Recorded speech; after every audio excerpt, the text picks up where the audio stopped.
multiple careers achiever, and syempre, multiple travels qualifier, and true billionaires maker. And but beyond the titles, he is a mentor with a mission.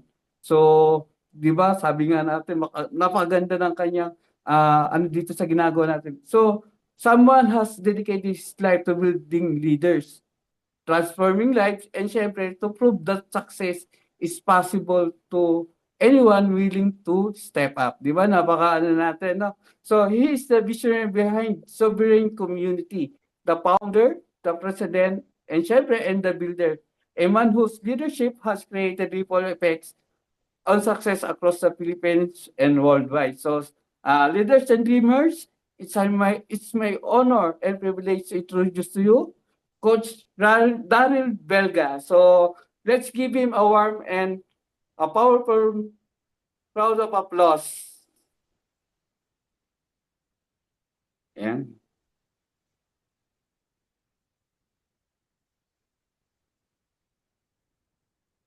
Good evening sa ating Coach Daryl Belga. Ayan. Hello, hello po, Coach.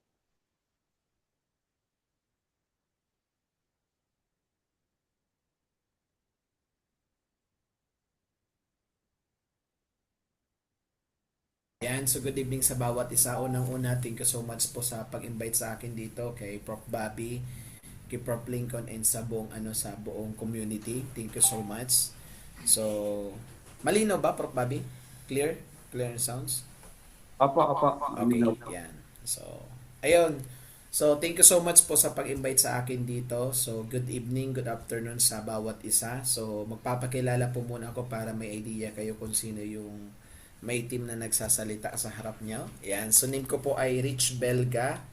Okay, so from Bicol po ako. And unang-una, thank you so much kay Creator na ibinigay niya sa atin na napakagandang opportunity para matulungan tayo mabago yung buhay. And syempre, pangalawa, thank you so much sa buong community natin, buong Alliance in Motion Global na ibinigay sa ating community na patuloy na tumutulong sa mga tao para mabago yung buhay.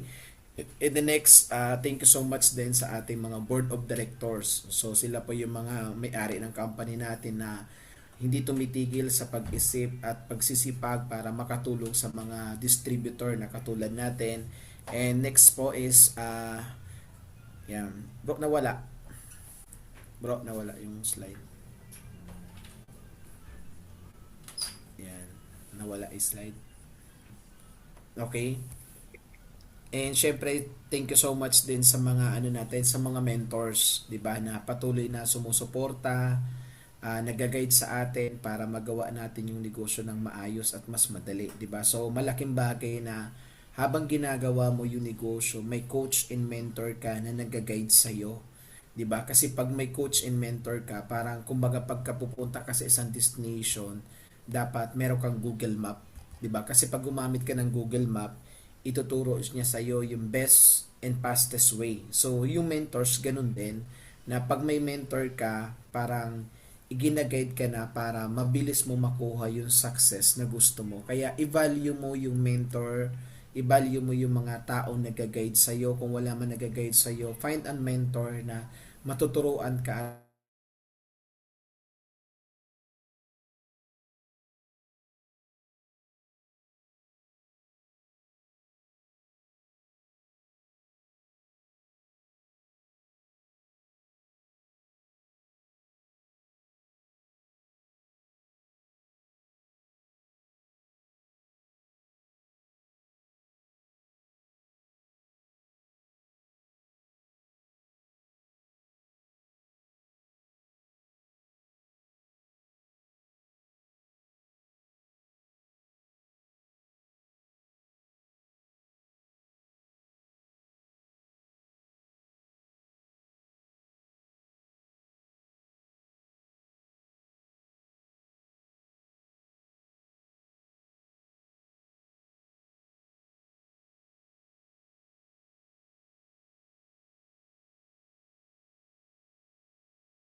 Ayan, tayo natin yung Coach.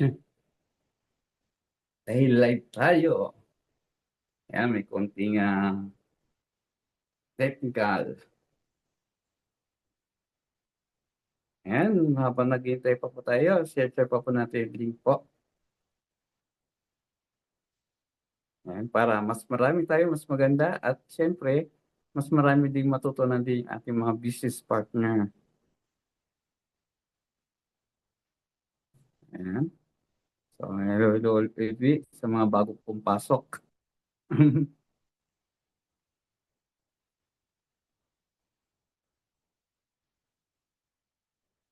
Ayan, sa mga ayan, nandiyan po ang ating coach. Ayan. Nagka-technical problem, inaayos lang namin. Isang cellphone lang gamit ko muna habang inaayos. So, wait lang. Ayun mga bros. So, balik tayo dun sa sabi ko. Siguro bago ko introduce yung sarili ko, magbibigay na muna ako sa inyo ng tips para para magawa yung negosyo ng maayos, di ba? So, unang-una, di ba, para kumita ka, para maging successful ka sa gantong negosyo, dapat meron kang mentor. May nag-guide sa iyo, di ba? Tapos dapat yung nag-guide sa iyo naka-attune at naka-align sa success, di ba? Malaking bagay na pag may pinasok ko ang isang bagay, may coach and mentor ka. In any career na papasukin mo, importante na may coach ka and mentor ka. Halimbawa, pag-usapan nating basketball, 'di ba? Sila LeBron James, ang gagaling niyan pagdating sa basketball. Pero kung mapapansin mo, meron silang coach, 'di ba? May nagko-coach sa kanila 'di ba? So, magaling na siya pero may coach siya. Nakikinig siya sa coach niya, 'di ba? Sa pagdating sa boxing naman, Manny Pacquiao, ganun din, magaling na siya sa pagbo-boxing pero meron pa rin silang coach, 'di ba? So lahat kung mapapansin mo yung mga athlete, 'di ba? Ang gagaling niyan pero may mga coach and mentor 'yan sa ginagawa nila. So tayo ganun din sa pagbi-business, dapat may coach ka, may mentor ka para ma-guide ka niya kung ano yung dapat gawin. Kaya importante 'yon na dapat may coach and mentor. So, kung wala ka pang coach and mentor, kung hindi ka pa nagpapa-coach at nagpapa-mentor, so maghanap ka. Okay, importante 'yan, 'di ba? Sabi ko nga kanina, kumbaga itinuturo na sa iyo kung saan ka mapapadali at bilis sa pagkuha ng success, 'di ba? So, kasi kumbaga ako sa part ko naman, nung nagsisimula until now, nagpapa-coach ako kay Prof. Lincoln, 'di ba? Siya talaga yung nag-guide sa akin simula nung nag-join ako sa AC until now. Tapos maganda diyan, bukod kay Prof. Lincoln, nandiyan sila Prof. Ekong, sila Mentor Saro, 'di ba? Nakakatulong sa sa pagkuha ng success. So ikaw ganun din. So kailangan time to time nagpapa-coach ka, time to time nagpapa-mentor ka para makuha mo ng mabilis yung success na gusto mo. Okay? Then, pangalawa, para kumita ng mabilis, aralin mo negosyo ng mabilis. 'Di ba? So, importante dito mga prof, yung training.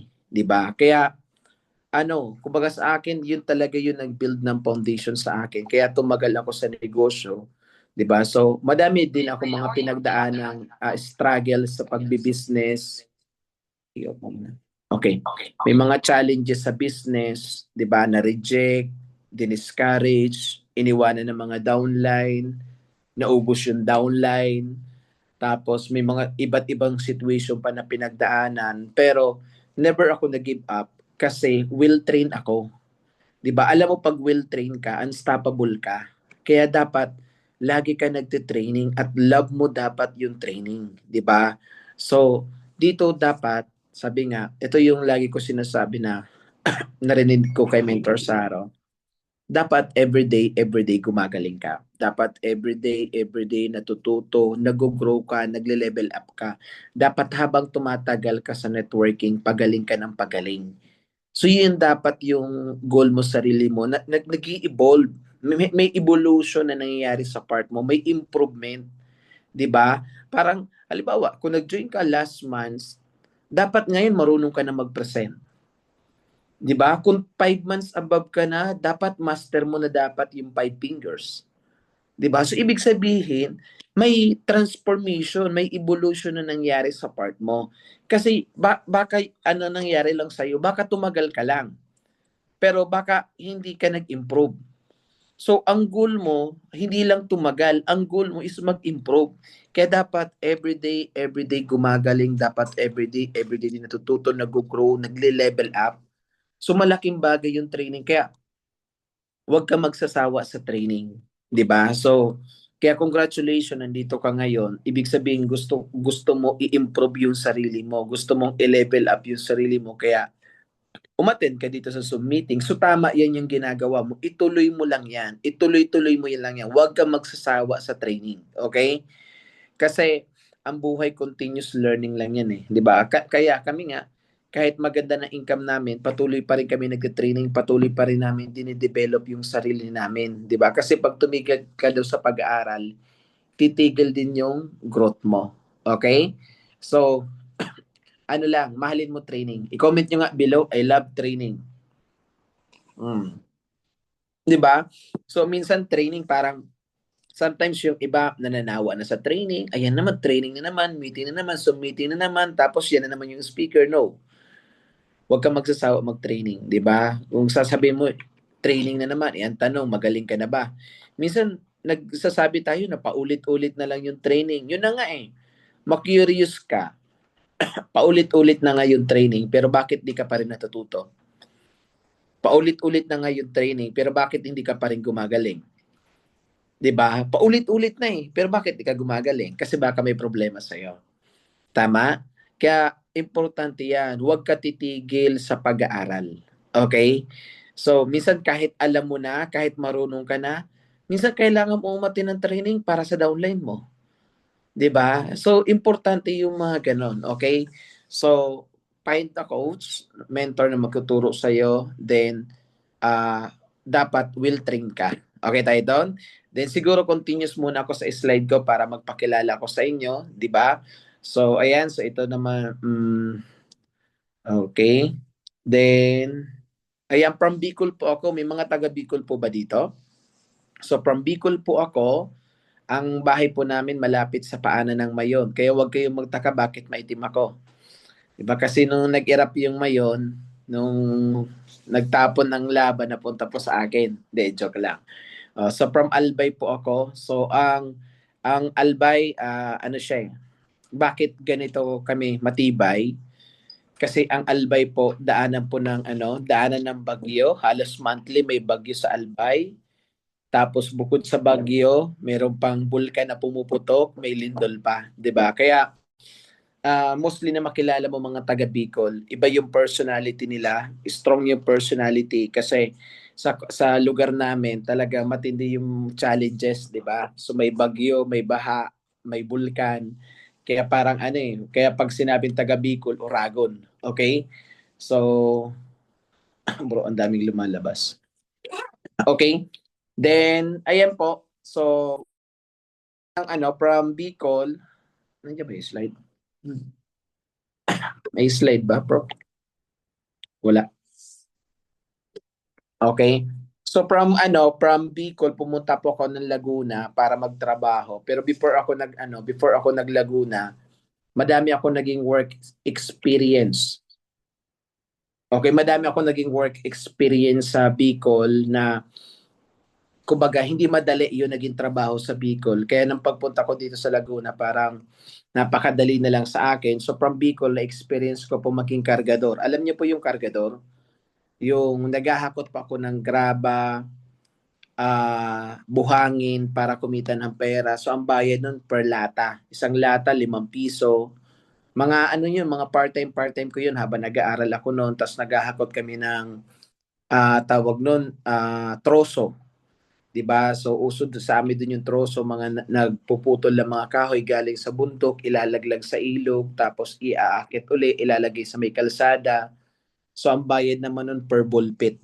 So ganun yung mga naging trabaho ko doon. Tapos mga nagiging kargador din ng mga bigas, tapos semento, tapos na-experience ko din maging construction worker. 'di ba? So nagtatayo kami ng mga simbahan, ng kalsada, then na-experience ko din maging pedicab driver, 'di ba? So sa Kamsur, nag-pedicab driver naman ako doon. So kumikita ko ng 220 isang araw. That time malaki na yung para sa akin yung 220. Pero maghapon ka nang bumabiyahe nun. Tapos ayan, sino po dito yung gusto mag-travel tapos madaming pera?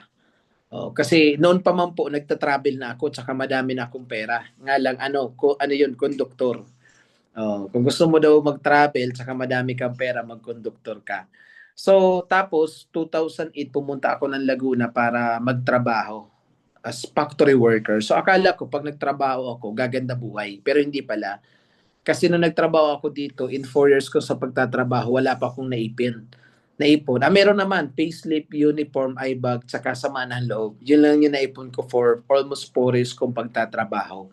So, ginalingan ko, sinipagan ko sa pagtatrabaho to think na pagka ginalingan ko, sinipagan ko, gaganda buhay. Pag na-regular ka, gaganda buhay. Pero hindi pala. Hindi porket regular ka, gaganda buhay. Regular ka lang pumapasok, pero yung sweldo mo, ganun pa rin, bro. Kunin mo yung extension, kailangan ko. Okay? Tapos, ayan, kung mapapansin niyo po, yung mga trabahong ginawa ko before, mga mahirap. Tama po ba? So, kaya, nung sumali ako sa networking, parang napakadali na sa akin ang networking kasi sanay ako sa trabaho, mahirap. 'Di ba? So, yung iba sa atin, reklamo tayo ng reklamo, ang hirap ng networking. So, sabi nga, kung hindi ka daw ipinanganak ng mayaman, wala kang karapatang magreklamong mahirap. 'Di ba? Kung gusto mong maging successful sa buhay, siguro pinakauna mong gagawin, baguhin mo yung mindset mo, yung thinking mo, yung yung tanggalin mo sa vocabulary mo, ito sa kabila. Tanggalin mo sa vocabulary mo yung word na hirap. 'Di ba? Kasi sabi nga, walang mahirap sa taong porsigido. Walang mahirap sa taong gustong yumaman, 'di ba? Kaya para sa akin, yung networking, in-enjoy ko siya, hindi ko siya na anong mahirap kasi in-enjoy ko. Yun yung importante. Alam mo, pag love mo at ini-enjoy mo yung ginagawa mo, hindi mo mararamdaman yung pagod, yung puyat, yung hirap, kasi love at ini-enjoy mo yung ginagawa mo. Okay? Then, ayan, so ito po ako, na nag-start, na-invite po ako dito ng stranger. So, ang nakapag-invite sa akin dito si Prof. Lincoln. Yan. So, yung coach and mentor nyo, si Prof. Lincoln, siya yung nakapag-invite sa akin dito. Na-invite niya lang ako sa mini-stop. So, ang tanong sa akin kung gusto ko daw ba yumaman. Kayo, pag tinanong ko kayo, gusto ba yumaman? Siyempre gusto, tama? So, nga lang, nung na-invite ako dito, kailangan daw ng pera. Doon ko na-realize na ang laki pala ng pera, problema ko financial that time. Kasi would you imagine, 4 years na ako nagtatrabaho, pero wala man lang akong pera. Pero yung kawalan ng pera, hindi ko siya ginawang dahilan para hindi sumali. Okay, pero ginawa ko siyang motivation para gawin yung negosyo. So dito, ang ginawa ko para maka-join, nagsangla ng ATM. Meron ba dito nagsanla ng ATM para maka-join? O meron ba dito nag-loan ng utang para maka-join? So okay lang yan. Walang masama mangutang, walang masama mag-loan kung ang paggagamitan mo ng pera, negosyo. Ang masama doon, kung nangutang ka, nag-loan ka, nagsangla ka, para lang sa birthdayhan, piestahan, or sa sa luho mo. Okay? So, ito po yung first and last na pagsanla ko ng ATM. And after na mag-join ko, after na magsanla ko, grabe po yung transformation na ginawa sa akin dito. 'Di ba? Sabi nga, from ordinary people into extraordinary millionaires. Okay? So ito po yung first income ko dito. Okay, kumita po ako dito ng January 18, 2012, 4,000. Malaki po ba maliit? Pwedeng isipin ng iba maliit, 4,000 lang. So ganun po talaga eh. Lahat po ng malaki nagsisimula saan? Sa maliit. Tama po ba? So minsan masyado lang kasi tayong mainipin. 'Di ba? So isipin mo, upline ganito, 5 months na ako sa business pero wala pa rin akong 1818. Tama ba? So masyado tayong mainipin eh. So huwag kang mainip. Nakuha po ba? Ang ano kasi dito eh, pag masyado ka mainipin, tawag nun, mabilis ka mawala sa negosyo. Okay? So, Yung iba naman, ang gusto kasi agad mayaman agad eh, 'di ba? So wala naman po kasing overnight success. Hindi porket nag-join ka ngayon, after a month mayaman ka na, hindi porket nag-join ka ngayon, nag-multiple account ka, 5 months, 6 months successful ka na. Wala naman po ganun. Walang overnight success. Ang success po, it takes time, effort, energy. It takes years para maging successful. Okay? So, wag ka lang mainip. I-comment mo nga sa i-comment mo nga wag mainip. Yan. 'Di ba? Trust the process, 'di ba? So, kasi ako ganun naging attitude ko eh. Alam mo po yung first 8 years ko sa business, hindi naman po ganun kabilis, kaganda agad yung resulta ko. 'Di ba? Madaming mga late na sumali na nag-join ako 2012, may mga nag-join dito 2015 na una yung result than akin, pero never ako nainip, 'di ba? Kasi alam mo, kanya-kanya kasi tayo ng ng journey to success, 'di ba? May mga tao na sadyang mabilis yung resulta kasi baka simula pagkabata na-develop na sa kanila yung sales, yung confidence level nila na-develop. Kaya nung sumali sa networking, ang bilis ng result.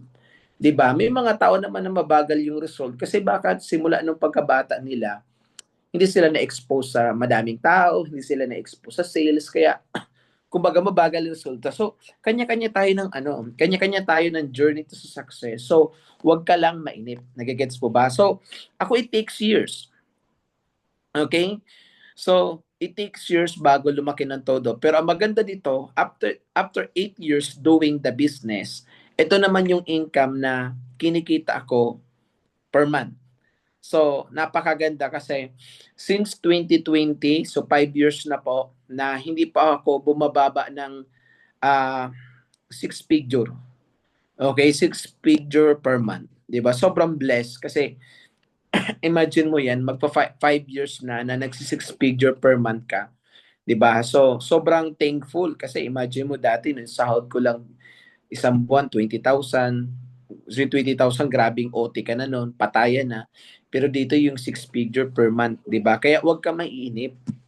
So after 8 years, kumikita ng six figure per month. So ano ba naman yung 8 years na i-spend mo sa business kung after 8 years naman pwede ka kumita ng ganito kalaking pera? 'Di ba? So yung first in from 2020 to 2025, six figure. Tapos yung 2 years diyan from 2021 to 2022, kumikita ako almost kalahating milyon. 'Di ba? Kaya worth it. Kaya wag ka mainip. 'Di ba? Sa trabaho nga, ilang taon ka na sa trabaho, di ka naman naiinip eh. Tama? Tapos ngayon nagnenegosyo ka, gusto mo agad mayaman. 'Di ba? So lahat tayo pwede yumaman. Papunta tayo doon, huwag ka lang mainip. Kasi pag masyado ka mainipin, mabilis ka mawawala. Okay?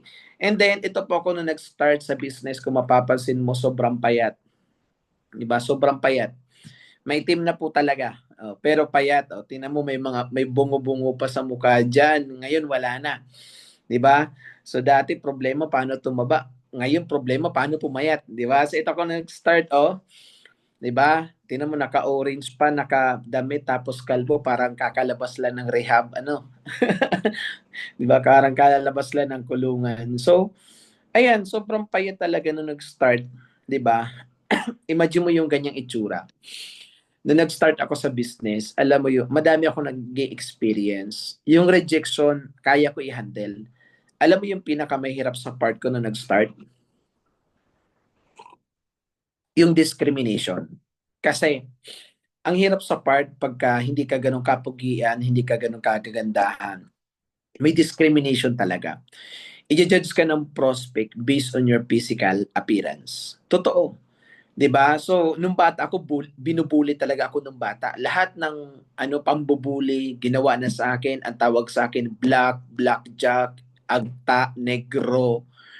Tapos, lumaban pa dati si Manny Pacquiao doon sa isang kalbo na maitim, si Cloty, tinawag din akong Cloty. Lahat ng pangungutya, tinawag na sa akin. 'Di ba? So, grabe discrimination, lalo pag maitim ka. Kaya ang challenge sa akin nung bago, sabi ko nga, kaya ko i-handle yung discrimination. Ang pinakamahirap ay kaya ko i-handle yung rejection. Ang pinakamahirap yung discrimination. Yung nag-o-offer ka ng payaman, payaman, pero ang itsura mo pahirap. Di ba? Imagine mo ganitong itsura, di ba? Mag-invite sa, siguro pag nag-invite kita, maybe 12 years ago, 13 years ago, baka palapit pala ako sa iyo, baka palayo ka na. Hindi dahil ayaw sa networking, baka matakot ka sa akin. Totoo po yun. Naranasan ko yun. Madami akong ini-invite, palapit pala ako, palayo na sila. Natatakot sila sa akin. Minsan tatabihan mo sila, may bag sila sa kaliwa, ililipat nila sa kanan, nakala sa'yo snatcher. Experience ko po yan nung nag-offline ako. 'Di ba? Kaya china-challenge kita, mas pogi ka, mas maganda ka than akin. Kung ako nagawa ako, anong dahilan para di mo magawa? So wag mo kasi i-down yung sarili mo. Madami sa inyo pinanghinaan ng loob because of maybe physical appearance, iniisip mo na pangit ka, 'di ba? Or hindi ka maganda. So wag mo i-down yung sarili mo. 'Di ba? Wag mo i-down sarili mo. Alam mo kung may taong dapat maniwala, magtiwala sa iyo, dapat ikaw mismo sa sarili mo. Huwag mo i-down sarili mo. 'Di ba? Kasi pag dinown mo sarili mo, parang nilalagyan mo ng limitation sarili mo. So, huwag mo lagyan ng limitation sarili na, kasi pangit. It's okay. Alam mo kung ano yun, sabi nga, wala daw taong pangit. Wala ka lang nito. 'Di ba? O tingnan mo Mami D, 'di ba? Maganda na 'di ba? Pag may pera ka, pag pango ka, may pera ka, magpatangos ka ng ilong. Tama? Oh, hindi makinis mukha mo pag may pera ka, pwede ba kuminis? Pwede. Tama? So, walang taong pangit, wala ka lang dito. Okay tayo doon? Kung pangit ka, mas kailangan mo mamotivate ka magpayaman. Kasi ang pangit na nung kung pangit ka, tapos wala ka pang pera. 'Di ba? Di okay lang pangit, pero may pera, gumaganda, pumupugi. Okay tayo. Tsaka, isipin mo, hindi naman basihan yung itsura para yumaman. Kasi kung ang basihan para yumaman, para maging successful yung itsura, sana lahat ng maputi, maganda, pugi, mayaman. Tama? Sana kung basihan yung kapugian, kagandahan para yumaman, sana wala ako sa harap nyo nagsishare. Tama po ba? Huwag mo i-down yung sarili mo na hindi kasi ang itim ko, ano na lang ako sunog. Hindi basihan yung kulay para maging successful. Maputi ka, maitim ka, kaya mo maging successful. Kasi matandaan ako. Stop. Huwag mo i-down yung sarili mo dahil matanda ka na. Maganda nga yan, matanda ka na, madami ka ng wisdom, madami ka ng experience. The way ka na mag-talk, mas malawak na yung wisdom mo. Bakit? Matanda ka na, madami ka ng pinagdaanan eh. Tama? Diba? Meron nga dito matanda, 70 years old, successful eh. So, wag mo lagyan ng limitation yung sarili mo. Kasi bata pa ako, yun nga maganda eh. Nagsimula ka ng negosyo ng bata, di bata ka rin magiging successful. Di ba? The goal is what? Retire young, retire rich. Tama? Ako, may ilang taon na lang ako na kailangan ko itodo pa. May 5 years pa ako. Kailangan itodo ko pa this last 5 years. Kasi ang goal ko at age of 40, may farm na dapat ako. Tapos, yun na lang, galaw-galaw ko, Santa Rosa, punta ng farm, di ba? Ganun na, parang ano ka na, yung wala kang hinahabol na kung ano pa, chillax ka na lang. Tama? Eto, tingnan mo. Madaming tao na at age of 60, nagsisipag pa rin. Humahataw pa rin. Kasi baka nung kabataan nila, hindi sila nagsipag. Kaya nung matanda na, nagsisipag pa rin sila. So ikaw, ano yung goal mo at age of 60? Nagtatrabaho ka pa rin ba? O at age of 60, ini-enjoy mo na lang yung result ng pagsisipag mo ng bata ka. Okay? Then, ayan. So, wag kang panghinaan. Years ago, katulad mo din lang ako na nakikinig, na-inspire sa mga taong nagtutok, sa mga taong nag-share ng sarili nilang success story. And right now, ako na rin yung nag-share ng sarili kong success story. Diba? Sabi nga, masarap daw makinig sa success story ng iba. Tama po. Pero mas masarap yung ikaw din yung nag-share ng sarili mong success story. Diba? Kaya galingan mo, sipagan mo, maybe 2 to 3 years from now, ikaw na rin yung nag-share ng sarili mong success story. Kasi pareho mo lang ako 12 years ago. Nai-inspire lang ako sa mga nagtutok, nai-inspire lang ako dun sa mga nag-share. Diba? So, ano lang yun, kumbaga, it turned to inspiration na gagalingan ko, sisipagan ko, someday, magiging katulad ako niyan. Someday, i-inspire din ako. Alam mo, ah, bakit ako parang masyadong passionate pagdating sa networking? Kasi ang sarap mag-networking, promise. Why? Magiging inspirasyon ka ng madaming tao, magiging lights ka sa ibang tao. Madaming mga tao na parang nawawala na ng pag-asa, nawawala na sila ng ano eh, gusto nila sumuko. Tapos the moment na nag-talk ka, nagkwento ka ng success story mo, nabuhayan uli sila. At yun yung pinakamasarap ng trabaho, ay yung mang-inspire ng ibang tao. 'Di ba? Kasi imagine mo pag may mga ganun tao na parang nawalan ng pag-asa tapos narinig success story mo, 'di ba? Every time na pinanghinaan sila, maalala ka nila, wow, kung nagawa nga ni Prof. Rich, ibig sabihin kaya ko rin gawin. 'Di ba? So ang sarap ng ano, ang sarap mag-networking. Bakit? Nagiging inspirasyon ka sa madaming tao. Yun yung pinaka talaga ako, sabi ko nga kanina, parang passion ko yung networking eh. Kasi gustong-gusto ko yung gano'n na nakaka-inspire ng ibang tao. Okay? Kaya ngayon, 'di ba, tandaan mo tong date na to, December 5, 'di ba, nakikinig ka lang na ng success story, pero ang goal mo 2 to 3 years from now, ikaw na rin yung mag-share ng sarili mong success story. Okay? And ayan, so 2015, ito yung parang ah first achievement ko. Hindi naman first, madami naman maliliit na achievement, pero kumbaga ito yung memorable tawag nun achievement kasi nagkaroon ako ng first car. So nag-join ako 21, at age of 24 nagkaroon ako ng first car. 'Di ba? Ako yung kauna-unahan nagkaroon ng sasakyan sa pamilya namin. And sa barangay namin, ako yung kakauna-unahan nagkaroon ng kotse. 'Di ba? So, pero basic lang, kotse lang. Pero, sino ba naman ako? Sino ba naman ako years ago? Dati din lang factory worker, dati din lang construction worker, kargador. Pero imagine mo nagkaroon ng sasakyan. Tama? So, kumbaga, achievement para sa akin eh. Kasi magbilang ka ng 1 to 10 na tao, na empleyado, ilan ba may kotse? Tama ba? At ang malupit doon, at age of 24, meron kang sasakyan. Diba? Kasi, ang sarap niyan eh. Kasi, nung nagsisimula ako sa business, gabi-gabi bago ako matulog, in-imagine ko sarili ko, especially sa mga full-time, pwede mo to gawin. Gabi-gabi bago matulog, in-imagine ko sarili ko na sabi ko, someday, uuwi ako ng probinsya, dala-dala ko first car ko. So, nangyari po yun, di ba? In-imagine ko, kasi di ba mabivisualize mo yung lugar sa inyo. Tatawid ako sa may ilog, dadala ko yung sasakyan ko, tapos makikita ko madaming mga tao nakatingin sa may sasakyan, hanggang paakit na ako dun sa amin, magpa-park ako dun sa may harap ng bahay namin, then makikita ko itsura ng mukha ng nanay ko, magugulat, uy, sino yung may sasakyan na yan? Tapos pagbukas ng sasakyan, magugulat siya, ako pala yung lumabas, 'di ba? So lahat 'yun nag-manifest. So ang sarap ng ganong ano pakiramdam. Parang naging ano ko 'yun, naging motivation ko 'yun para magsipag ng magsipag, 'di ba? Kaya kumbaga, especially sa mga full-time, umalis ka ng probinsya mahirap. Huwag ka papayag pagbalik mo ng probinsya mahirap ka pa rin. Yun yung dapat yung goal mo. Kaya wag mo na pa uwi. Dapat uwi ka pag may kotse na. 'Di ba? Ang goal mo pag-uwi ng probinsya dapat di ka na dapat kilala sa inyo. Yun dapat yung goal mo, 'di ba? Pag nakita ka ng mga kakilala mo, pre, ibang-iba ka na, dapat yung maramdaman ng mga tropa mo. 'Di ba? Kasi pag umuwi ka at sinabi sa ng mga tropa mo, "Oy, Tin, grabe, wala pa rin nagbago sa iyo." Magalit ka pag gano'n. Ibig sabihin wala kang pagbabagong ginawa. So ang goal mo dapat pag umuwi ka ng probinsya, hindi ka nakilala sa inyo. Okay? Tapos ayan, so na-enjoy ko po yung buhay. Sobrang sarap gawin ng AIM Global.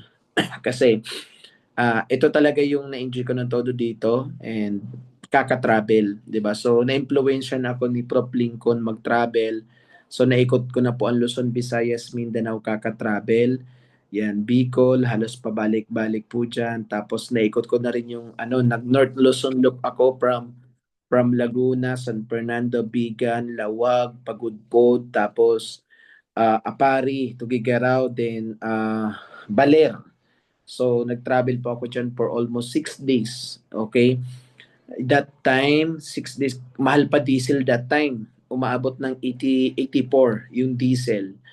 So, pero, kumbaga, wala akong pakialam dun sa expenses sa diesel.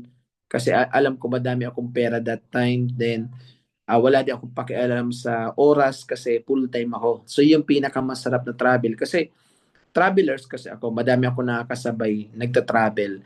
Ang problema sa mga travelers, habang nasa travel sila, nag-worry sila. Ano worry nila? Number one, pera.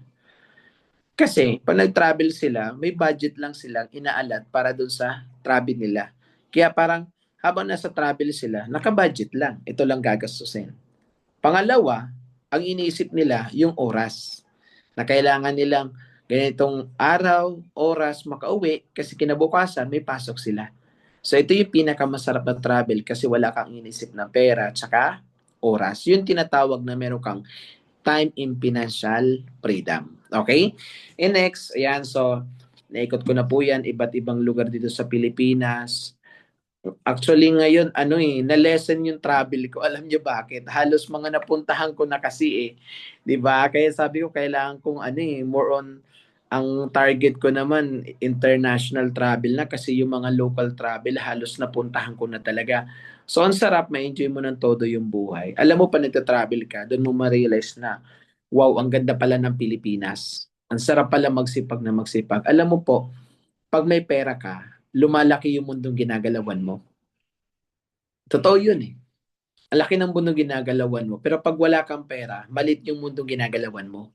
Kaya kailangan mo magsipag na magsipag para lumaki yung mundong ginagalawan mo. Tsaka po pa nagta-travel, ang laking bagay pa nagta-travel. Kasi madami kang matututunan, madami ka, yung psychological wallet mo, lalaki ng todo. Diba? Mas mangangarap ka lalo pa nagta-travel ka. 'Di ba? Pangarapin mo, wag kang papayag na yung mundo ginagalawan mo, diyan ka na lang sa hub, diyan ka na lang sa chestnut or kung asan ka man. No, 'di ba? Alam mo may mga taong successful na they spend millions para mag-create ng mga magagandang pasyalan. So, ano naman yung goal mo? Mapuntahan yung mga pinaggagawa nilang pasyalan, 'di ba? So, yun yung goal mo dapat. Enjoy nyo po yung buhay, 'di ba? Wag kang sabi nga get out of the box. Huwag kang papayag dyan ka lang, di ba? So, ito, Mount Ulap, Zambales, Okada, tapos Batanes. So, sinama ako dito ni Prof. Lincoln. Isa sa pinaka-memorable na travel ko, buong buhay ko. Alam mo, ang tagal na namin pumunta dito. Siguro maybe 8 years ago na ata. Pero until now, fresh pa sa utak ko yung pagpunta namin dito sa Batanes. Grabe, ibang level tong Batanes na to. Kumbaga, i-rate ko sa pinakamaganda na puntahan ko, siguro local travel, the best. Number one yung Batanes, ibang level. Kaya pangarapin nyo yan. Tapos, eto, Bacolod, yan, Boracay, pabalik-balik tayo dyan, Cebu, yan. So, ayun, ang dami pa ito sa Buscalan, di ba? So, ganda dyan. Kailang balik na rin ako dyan kay Apo Wangud. Then ito Pinatubo, 'di ba? Isa rin sa i-goal nyo na mapuntahan na lugar itong Mount Pinatubo, ibang level din dito, grabe. Ang ganda diyan, promise, 'di ba? So, kakaibang experience, 4 hours ka magko 4x4. Yan. Tapos ito, time ko naman sa family. So, nung nag-start ako sa negosyo, na-lessen yung oras ko sa family, 'di ba? Kasi more on ang priority ko is negosyo, 'di ba? So ganoon talaga pag nagsisimula ka, nasasakripisyo yung oras mo sa kanila pero panagod ka ng madaming pera, makakabawi ka naman sa kanila, 'di ba? Nung nag-start ako sa negosyo, napaka negative ng parents ko sa business. Dumating sa point, nag-join ako sa Saturday, Monday, nagbaback out na ako kasi na-discourage ako. Pero buti na lang, na-motivate uli ako hanggang sa tinuloy ko. Then ayan, nag-payback ako sa kanila. So pinagta-travel ko sila eh. So ito kami nag-Misibis, 5-star resort to sa sa Bicol. Pag-aari yan ni Saldico, kaya thank you Saldico. 'Di ba? So napa-experience ko sa kanila. Baliw na baliw dyan yung parents ko nung pumunta dyan kasi ang parents ko kasi ang trabaho niya caretaker. So nagse-serve siya sa mga boss niya pag nandun yung bisita ng boss niya. Pero nung pumunta dito sa resort, baliw siya kasi alam mo yung pagdating doon sa resort, sa yung sinerve ng ibang tao, 'di ba? Pagdating doon, kwinintasan siya diyan, yung pang welcome tapos may welcome drinks, hotel na napakaganda. Sobrang baliw. Kaya kakaibang experience. And Ayun nga, last week umuwi ako ng Bicol. So humihirit ang nanay ko. Sabi niya, gusto ko rin mag-Hong Kong. So kaya sabi ko, sige.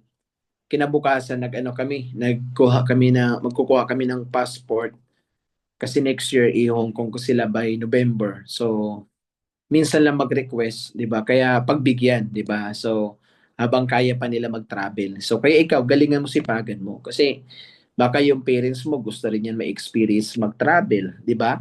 So minsan di lang makahirit kasi baka tinatantya ka lang, 'di ba? So kaya galingan sipagan. So ito ayan sa ano yan, Misibis. Tapos ito nag-Boracay kami. So, pwedeng isipin mo, ay, lapit lang naman yan, Boracay. Pwedeng sa part mo is basic lang, pero para sa akin, it's a big achievement sa part ko. Kasi, ang mga parents ko, hindi pa yan na-experience magsakay ng eroplano. Buong buhay nila di sila nakasakay ng eroplano. So, ang maganda dito, pina-experience ko sa kanila makasakay ng eroplano. And ang maganda dyan, hindi para magtrabaho, di ba? Para mag-travel, di ba? So, yun yung pinakamasarap doon. Nung una, niyaya ko sila sa Boracay, ayaw nila. Sabi niya, wag na, i-cash mo na lang daw, cash na lang daw. Pero na-convince ko sila sumali. Airport pa lang, yung nanay ko para nang nasa call center. Ano ginagawa ng call center? Tumatawag, tama ba? So lahat ng nasa phone book ng cellphone niya, tinatawagan niya. Nagkukwento na papunta kami ng Boracay. Pagdating ng Boracay, tawag uli. Kinukwento lahat ng nangyari. Tapos, ang pinaka-memorable sa akin dito sa eroplano, pagsakay namin ng eroplano from Naiya, unang naupo nanay ko sa may bintana. Pangalawa ako, last na upo tatay ko. Sabi niya ganito, sabi ng tatay ko, Da, thank you so much. Kung hindi dahil sa iyo, hindi ko ma-experience sumakay ng eroplano. So, goosebump yung moment na yun eh. 'Di ba? Sabi ko, grabe. 'Di ba? So, parang maiyak ako that time, pero in-ignore ko lang. So, sobrang grateful kasi imagine mo, pangarap niya pala sumakay ng eroplano. 'Di ba? So, nabigay ko sa kanya. Kaya, sabi ko, kailangan galingan sipagan kasi may ano eh, may next goal, 'di ba, is makapag-international travel, 'di ba? So, especially sa mga full-time, galingan mo sipagan mo, 'di ba? Kasi may nanay tatay kang umaasa sa iyo, galingan mo sipagan mo kasi may nanay tatay ka nag-aantay ng success mo. May nanay tatay ka na gusto niya din pag-travel mo. Gusto niya din makapag-travel, baka hindi lang makapagsabi sa iyo kasi minsan tinatantya ka lang kung yung resources mo. Okay? Kaya ako, ang nanay ko, di naman siya nagre-request before eh. Pero ngayon, siguro nararamdaman niya na may capacity ako na gawin sa kanila. Kaya nagre-request. Okay? So, kaya, ako, ang inspirasyon ko lang naman ito si Prof. Lincoln eh. Kasi itong mga to, kinukwento ko, nagawa na to ni Prof. Lincoln sa magulang niya. Kaya sobrang grateful, di ba, may upline tayo na gumagawa ng mga kakaibang bagay para maging inspirasyon natin sila. Okay? Tapos, ayan, Boracay. Yan. So, tapos, siguro ilang taon kami hindi mabuo ng pamilya kasi apat kami magkakapatid, pangalawa ako. So, yung dalawang babae rin na bunso sa akin, may mga trabaho din. Nandito rin sa Laguna. So, ilang taon kami hindi, para buo. So, nagkaroon kami ng reunion. So, trinit ko sila sa Azure. 'Di ba? Pina-experience ko sa kanila matulog, tumira sa hotel, tapos nag-swimming kami diyan. So ibang totally experience na kahit sila baliw na baliw sila, 'di ba? Kasi kumbaga nakita ang lalo sa part ng magulang, napakasaya ng magulang na makita yung mga anak niya na buo, kumpleto at masaya. So nakita ko dito yung parents ko, yung tatay ko, sobrang saya niya, parang nagpakabata siya dito na iba yung enjoyment. Masarap makita yung magulang na ganun. Okay? Tapos, ito, ang tatay ko kasi ang tatay ko is driver. Pero every time na umuwi ako, excited siya na mag-drive ng sasakyan ko. 'Di ba? So, masarap mag-drive pero iba yung i-drive mo yung sarili mong sasakyan, 'di ba? Kaya siya excited siya mag-drive. Ano yan eh, yung one time nga, dati nung naglabas ako ng second car, pumunta pa yan ng Laguna para lang maglabas ng second car, tapos talaga siya yung nag-drive. So, iba experience, di ba? Galingan mo sipagan mo para sakay mo man lang yung parents mo sa first car mo. Dapat yun yung goal mo. 'Di ba? Lalo pa kung buhay pa yung mga magulang mo, galingan mo sipagan mo, 'di ba? Kasi yung parents natin, may kontrata yan dito sa mundo. Lahat tayo may kontrata sa mundo. Lahat tayo mawawala, tama ba? So, accept na natin 'yun. Pero ang maganda doon, mawala man sila sa mundo, at least napa-experience mo yung ganyan. 'Di ba? Napatikim mo sila ng success na tinatrabaho mo, na isakay mo sa first car mo, na ipag-travel mo, 'di ba? Bro, ano to? Tingnan mo nga to. Kaya galingan sipagan. Ako kasi more on mga prof, 'di ba? Kung mapapansin mo, hindi ko lang ginagawa yung business para lang sa akin. Eh. Malalim yung motivation ko bakit ko siya ginagawa.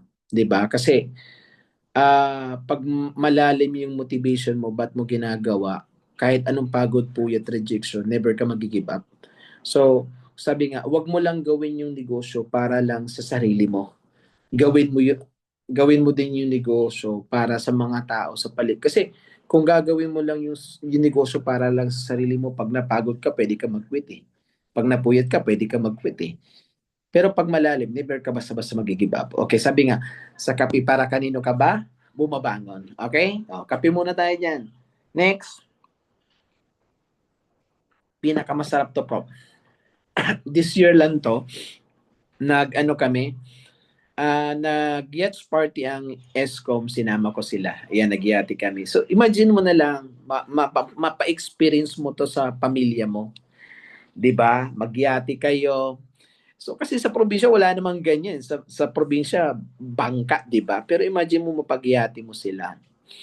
'Di ba? Travel sila, papunta kayo ng Zambales, tapos doon magyayate, 4 hours na magyayate, 'di ba? Tapos makikita lang ang ganda ng yate, tapos nakabihi sila, tapos ayan, ito yung isang picture ng tatay ko, ano yan, ano yung tawag doon? Speedboat? Jet ski. Nung unang sineset up pala yung jet ski, sabi ko, tay, mag-jet ski ka. Sabi niya, wag na, wag na. Ayaw niya daw. Tapos mayat maya nakita ko nandun na nakaangkas siya o na nakaangkas. Ganun siya kabaliw dyan. Di ba? Sa ibang level na ano, experience. Tapos makita mo talaga sa mukha nila yung happiness. Di ba? Kaya iba, galingan mo. Di ba? Kasi kaya mo to gawin. Di ba? So, ang sarap. Ang ganda tingnan, no? Di ba?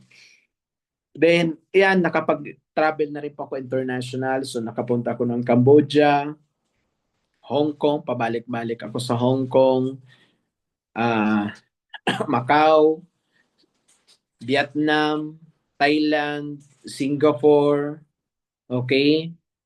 Korea, yan, nakapag-Korea na rin tayo. So, ayun, then madami pang mga bansang pupuntahan tayo. So, pwede sabihin mo, ano eh, ang sarap ng buhay naman ni Pro Fritz, tama po. 'Di ba? So, yes po, kasi ini-enjoy ko yung ginagawa ko. Sabi nga, YOLO, you only live once. Tama, isang beses lang tayo mabuhay sa mundo. Piliin mo maging masaya palagi, 'di ba? Alam ko lahat tayo may mga pinagdadaanan sa buhay, may mga kanya-kanya tayong struggles, pero paano mo ba tingnan yung mga challenges sa buhay mo, 'di ba? So, sabi nga, pag may problema ka, pwede kang malungkot, pwede ka naman din maging masaya. Tama? So, mamili ka lang, 'di ba? Kasi may mga tao may problema pero masaya lang. Pero may mga tao may problema pero talagang pinoblema nila. Nawala. Sounds. Nawala pala sounds. Ay, hindi. Tama. Yung sounds ko dito. May sounds ba, bro? Tama ba? Meron po ako. Okay. Yan. So, asan na ba, bro? I-click mo nga. Ayan. So, ano lang, enjoy mo. Enjoy mo yung bawat ginagawa mo. Ulitin, sabi ko, paulit-ulit ko sinabi kanina pa, pag ini-enjoy mo yung ginagawa mo, kahit anong pagod, puyat, rejection, never mo yan may raramdaman. Okay? Then, ayan, so ito, experience yate. 'Di ba? So, grateful kasi yung mga yan, in-expose ako ni Prof. Lincoln sa Abundance Life, 'di ba? So, kumbaga, malaking ano yan, malaking tulong yan sa akin eh. Sabi nga, gusto mo daw yumaman, dapat yung ginagawa ng mayaman, ginagawa mo. Gusto mo yumaman, yung pinupuntahan ng mga mayaman, pinupuntahan mo. 'Di ba? Yung ganito, nagiyate, ito yung ginagawa ng mayaman. Kaya grateful tayo sa mga apply natin kasi ini-expose tayo sa ganito. Lumalaki sa psychological wallet natin, mas nangangarap tayo, 'di ba? Tapos ito nag-gold, 'di ba? Ibang level, 'di ba? Ano lang 'to, sports 'to ng mayayaman. Yung mag-golf ka, alam mo pag nandyan, ako ano eh, I spent 13,000 bumili lang ng pang-golf na yan. So training ground ko kasi yan para lumaki yung psychological wallet ko, para mawala yung intimidation ko sa mga taong successful. Kasi ano kasi, maybe yung iba sa inyo pag nakaharap ng mga taong successful, mapipera, maybe na-intimidate ka. Tama ba? So, wag kang matakot, wag kang ma-intimidate sa mga taong successful. Kasi pag na-intimidate ka or natakot ka sa mga taong successful, parang gusto mong sabihin na ayaw mo maging successful. So, ako, ang ginawa ako, eto, ganito, part ng investment ko na para mawala yung intimidation, bumili ka mo ng pang-gold para may experience ko yan, makahalubilo yung mayayaman. 'Di ba? Kaya ngayon, kumbaga, pag may mga nami-meet ako ng mga big time, so hindi na ako gaano na-intimidate. So, yan, practice yan, part yan ng training. Okay? Tapos, ito yung lifestyle. 'Di ba? So, alam mo, di ko, first time ko ikwento, nung nag-start ako sa business, may bike ako. May bike ako before, pero binenta ko. Binenta ko yon kasi nag-focus na lang ako sa business. Ngayon, nung kumita ng malaki, ayan, bumili ako ulit ng panibagong bike, mas magandang bike, di ba? So, sinakripisyo mo siya before para makuha mo yung success na gusto mo, and nung nagkaroon ka na ng pera, madali na siyang balikan. Okay? Tapos, yan, tatay ko, de, joke lang, si Gino, siya yung kauna-unahang millionaires ng Africa. 'Di ba? First picture namin, ordinary distributor, pareho kami. Tapos second picture, 2017, pareho kami top 500 ng AIM Global. Okay? 'Di ba? Alam mo yung idol mo before, pero ngayon kasama mo na sa top 500. Then, ayan, buong pamilya namin ginagawa negosyo. 'Di ba? Mukha po ba magkakapatid? So, ayan nung ko before, hindi ko ma-appreciate yung kulay ko. 'Di ba? So, before parang nagkakaroon ako ng question na sabi ko, bakit ganito kulay ko? Bakit dapat siya na lang yung tatay ko? May ganun ako eh. 'Di ba? Hindi ko ma-appreciate before yung kulay ko. Pero nung nag-networking ako, doon ko natutunan na dapat mahalin mo yung sarili mo. Dapat ang binabato mo sa sarili mo is love and positive energy. Nung natutunan kong mahalin yung sarili ko, natanggap ko kung ano ako, kung sino ako, doon naging magaan. 'Di ba? So yung pagiging maitim ko before na parang kinamumuhian ko, naging asset ko sa negosyo. 'Di ba? Kaya ako, kung mapapansin mo, ako, every week nagpapagupit ako. Gusto ko lagi kalbo ako kasi mas gusto ko nagmumukha akong ibang lahi. So asset ko siya sa business, 'di ba? So kung ano mang kulay mo, kung ano ka man, be proud, 'di ba, who you are. Give yan ni God, 'di ba? Kaya maging proud ka. So wag mong ikahiya yung sarili mo, 'di ba? Mahalin mo yung sarili mo, 'di ba? Pag natutunan mo mahalin yung sarili mo, promise magiging magaan. Okay? Then ayan. So ito naman yung mga taong in-invite ko, nagtiwala sa akin, 'di ba? So ito, pinsan ko si Prof. Juby, dati naman yung factory worker, 'di ba? So ilang taon din niya nagtrabaho, nga lang wala nangyayari sa pagtatrabaho niya, pero nagtiwala sa akin, and ngayon isa na rin sa nabago yung buhay, nagkaroon ng sasakyan. Ito naman si Prof. Levy, hindi ako yung personally na sponsor niya. Ang sponsor niya yung na-invite ko sa bus. Pauwi ako ng Bicol, na-invite ko siya sa bus, tapos na-invite niya naman si Prof. Levy, working siya sa Japan. Okay, so ginagawa niya negosyo part-time, tapos nag-for good, ngayon isa na rin sa nabago buhay. Pero ang sponsor po nito, wala na. Pero direct na siya nakakonect sa akin. Kaya maybe yung iba sa inyo dito, yung sponsor niyo wala na, okay lang yan, tuloy ka pa rin. 'Di ba? Kasi baka yung sponsor mo naging channel lang para makita mo yung opportunity, 'di ba? Ito naman si Prof. Birds, ganun din, OFW din to sa Lebanon, 'di ba? Katulad mo din, OFW, part-time lang ngayon, full-time na. Mas malaki na sasakyan niya ngayon. Tapos ito naman, estudyante. 'Di ba? So nagpunta yan dito, 19 years old. 'Di ba? Estudyante, nag-drop out na ngayon sa pag-aral, ito na lang ginagawa. May sasakyan na rin. Tapos si Prof. Jeff naman, OFW din sa Japan, part-time din nag-start ngayon, may sasakyan na rin na bago din buhay. Tapos ito naman dati rin estudyante. Okay? Tapos ayan, nawawardan din po ako as Millionaire Circle. Okay, nung nag-aaral ako, ang award ko lang is most punctual kasi ang school namin malayo sa bahay. So kaya sumasabay ako sa first trip ng jeep. So first trip 5 AM, sumunod 7 AM. So sa 5 AM ako sumasabay kaya maaga lagi ako sa school. Kaya ang award ko most punctual, 'di ba? So hindi po ako magaling sa academics. 'Di ba? Kaya hindi ko nagawang maging proud yung mga magulang sa akin in terms of academics, pero sa totoong buhay sobrang proud po sila. 'Di ba? So nawardan as Millionaire Circle. Tapos ito yung mga brother ko sa negosyo, 'di ba? Si Prof. Mark, Prof. Lincoln, si Prof. Chad. So hindi ko po yan mga kaano-ano. Cross-line ko din po yan sa business, pero parang mga tinuring ko na po yung kapatid, 'di ba? So ilang taon na kami magkakasama din si Prof. Ans, 'di ba? Sobrang grateful ako sa kanila kasi kumbaga ano yan, mga brother and sister ko yan from other mother. 'Di ba? So masarap magkaroon ng mga ganyan mga kaibigan, 'di ba? So sabi nga makipagkaibigan ka dun sa mga taong dadaling ka sa mataas na level na buhay, 'di ba? Kasi yung mga kaibigan mo, malaking factors din sa success mo. Kaya pili ka ng mga taong sasamahan. Okay? Then, naging part din po tayo ng AIM 1 Top 20. Okay? Tapos, ayan. So, ito naman po yung mga member natin naging part ng Top 500. Tapos, ito yung mga members natin na nakauwi na rin ng Pilipinas, nakapag-for good na sila. Okay? Then, ayan, ito yung mga leaders natin sa Hong Kong, Singapore. So, kaya nagsisipag kasi ito mga nagiging motivation ko para magsipag yung mga leaders ko sa abroad.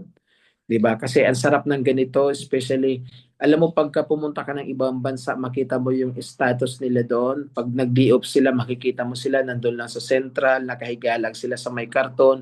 Ang pahinga nila doon sa may Central, sa may karton, karton lang yun sa pen. Doon mo mararamdaman na kailangan tulungan ko 'to. 'Di ba? Kailangan matulungan ko 'to makapag-for good. Kaya ako parang kung mapapansin niyo pabalik-balik ako ng Singapore, ng Hong Kong, nagte-train ako kasi meron kasi akong nakita na hindi niyo nakita, 'di ba? May naramdaman ako na hindi niyo naramdaman na sabi ko gusto ko tutulungan, 'di ba? Kaya yung nagiging motivation ko yung matulungan yung mga OFW makapag-for good. Tapos ayan, so ito yung second and third car ko. So, nung nagsimula, anong 2016, I think, naglabas ng third car si Prof. Lincoln, Ford Ranger. So, sobrang inspired ako doon kasi Ford Ranger, pick-up, malaki. Sabi ko, gusto ko rin yan. So, 2017 nangarap ako. Sabi ko, pagdating ng 2018, maglalabas din ako niyan, bibili ako niyan. Nga lang, pagdating ng 2018, hindi ko nabili. So, nag-goal uli ako. Sabi ko, sige, 2019, bibiling ko na talaga yan. Nga lang, pagdating ng 2019, wala pa rin. Minsan ganun pala, minsan kahit anong desire mo sa isang bagay, pag hindi mo pa deserve, hindi pa ibibigay sa'yo. 'Di ba? So, siguro, di ko pa talaga deserve kaya hindi pa binibigay. Pero, trinabaho ko ulit, ginalingan ko, sinipagan ko until 2020. 'Di ba? Pagdating ng 2020, siguro yun na yung right time, siguro tamang tao na and right time na para ibigay sa akin yung result. So yung pinangarap ko na ganito sa sasakyan ibinigay sa akin. So sobrang thankful ako. Tapos ayan, nagkaroon din ng ganyan, 'di ba? So sobrang thankful. Kaya sabi ko masarap may mga apply na nagki-create ng result para maging inspirasyon natin. Okay? Tapos nagsisipag para sa next goal, para sa next car, 'di ba? Tapos ito naman na ayun, so na-invite ako ng company, nag-talk sa Philippine Arena. Ayan, nandito pala yung slide na yan. So first time ko mag-talk, ay hindi sa Philippine Arena, Marikina pala to. Marikina Sports Complex. So nag-talk ako doon, ang daming tao. Tapos in-invite ko yung parents ko, pinapunta ko sila dito. So sobrang sarap, ibang achievement to para sa akin. Okay? Tapos, ayun, yun lang yung yun po yung success story ko. So sana na-inspire ko po kayo. Okay? So siguro tips na lang dun sa mga OFW. Ah, galingan niyo sipagan niyo po, 'di ba? Huwag mo tingnan yung business as as part-time. 'Di ba? Ano lang, dapat ang tingin mo dito, last card mo na 'to, na dito mababago buhay mo, 'di ba? So, kung OFW ka, gawin mo ng seryoso yung negosyo. Okay?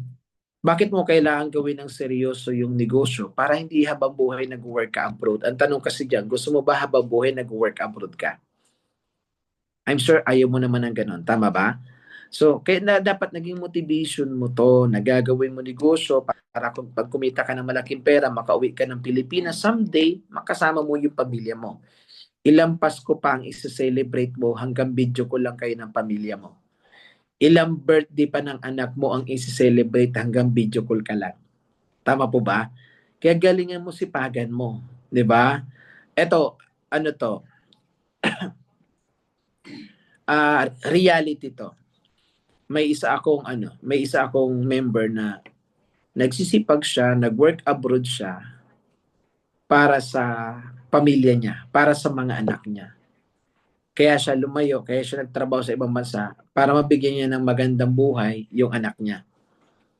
Pero sad reality, dahil sa pag-work niya sa abroad ng ilang taon, napabayaan niya rin yung mga anak niya. So, huwag kang papayag na maging katulad mo siya. 'Di ba? Baka sa kagustuhan mo mabigyan mo sila ng magandang buhay, yung pagtagal mo ng work sa abroad, yun na rin pala yung pwedeng sumira ng buhay nila. Okay? Kaya eto, pag may ganitong pagkakataon na pwede makatulong para mabago yung buhay mo, i-grab mo to. Ang kailangan mo lang gawin, seryosohin yung negosyo. Okay tayo? So, and tandaan mo, hindi habang buhay malakas ka. 'Di ba? So, darating yung time, hihina yung katawan. And ang maganda dito, kung na-establish mo tong business, dumating sa point na humina ka man, meron ka pa ring source of income. Okay? And yung trabaho mo, lagi mo tandaan, temporary lang yan. Aalis ka dyan, aalis at aalisin ka, uuwi ka ng Pilipinas. 'Di ba? So maganda na habang nandiyan ka sa abroad, meron kang pinagkakitaan para pag uwi mo ng Pilipinas, meron ka pa ring source of income. Kasi ang problema, madaming OFW na nag-focus lang sa income sa trabaho, pero pag uwi ng Pilipinas, tigil yung income nila. Ito kasi scenario dyan eh.